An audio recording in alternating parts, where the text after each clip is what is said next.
Brigitte Lahaie, Sud Radio, le Love Conseil. Alors Seymour Bruxelles, on va parler des relations toxiques dans ce Love Conseil. Moi j'aime bien ce terme d'écologie affective qui veut dire ce qu'il veut dire. Je ne connaissais pas, mais oui, c'est clair. Voilà, c'est un mot que je me suis un peu inventé parce que je trouve qu'on ne fait pas attention justement à ce qui nous entoure.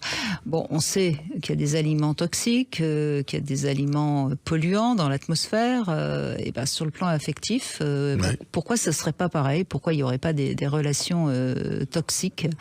Alors les poisons affectifs, il faut s'en préserver et je vais vous donner un petit peu la liste de tout ce qui est toxique pour nous. Alors ça va être long. Oui, ça va être long, vous avez raison.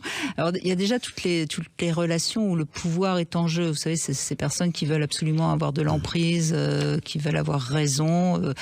Donc ces personnes-là vont nuire à notre estime, puisque de toute façon ils vont toujours nous contredire.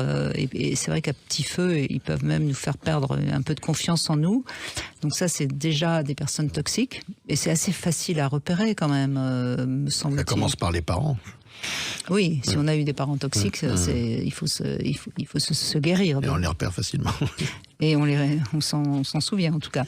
Après, il y a les personnes qui sont dans une addiction, qui sont assez toxiques, que ce soit quelqu'un d'alcoolique, que ce soit un cybersexuel, un amateur de cocaïne ou quelqu'un qui est addict au jeu. Alors pourquoi c'est toxique? C'est parce que d'abord on va croire qu'on va pouvoir les sauver et on va y mettre beaucoup d'énergie souvent pour rien.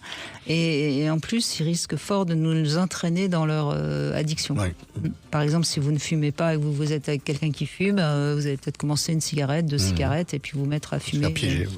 Voilà, donc c'est aussi des personnes toxiques.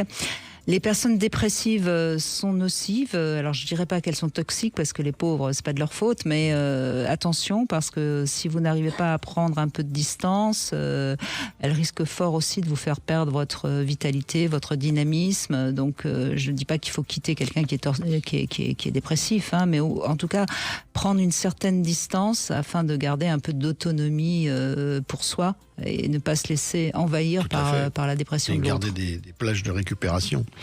Parce que ça s'épaise, ça descend l'énergie. Absolument. Alors ensuite, vérifiez si vous êtes avec quelqu'un que vos besoins essentiels sont quand même là et sont nourris. Sinon, vous tombez dans le piège de rester avec quelqu'un qui ne respecte pas vos besoins essentiels. Et donc forcément, c'est quelqu'un qui est toxique pour vous.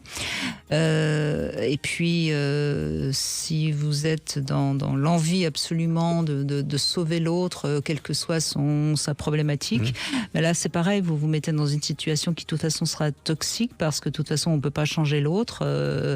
Donc essayez de rester avec si vous avez envie, mais sans essayer à tout prix de changer. Épuisant. Oui, et puis il se crée une relation de dépendance qui n'est jamais très très bonne non plus. Voilà, donc vous aviez raison, la liste est longue, j'en ai certainement oublié d'ailleurs. Je ne sais pas si vous en voyez d'autres là comme ça. Oh, ça va aller. Ça va aller. Pour aujourd'hui, ça va aller. Voilà. Et puis les gens pessimistes aussi. Tout ce qui est négatif. Si vous êtes avec quelqu'un qui voit toujours le verre à moitié vide.